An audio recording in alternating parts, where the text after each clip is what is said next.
This is BirdNote. The asteroid that struck the Yucatán 66 million years ago wreaked worldwide ecological damage. It spelled the end of most dinosaurs and other animals and destroyed the world's forests. Yet a few bird-like dinosaur groups made it through. Scientists believe all those groups were ground dwellers. Most could fly, but being largely terrestrial was a key survival advantage in the absence of trees.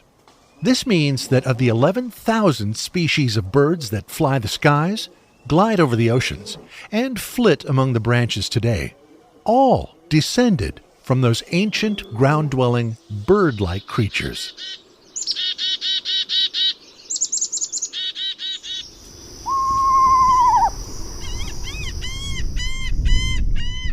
The mass extinction utterly changed life on Earth.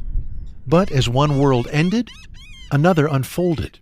A great deal of the world's present diversity of life emerged following the catastrophic events of 66 million years ago. And many different groups of birds evolved to reclaim a life in the trees. The birds around us today are living proof of nature's resiliency. For BirdNote, I'm Michael Stein.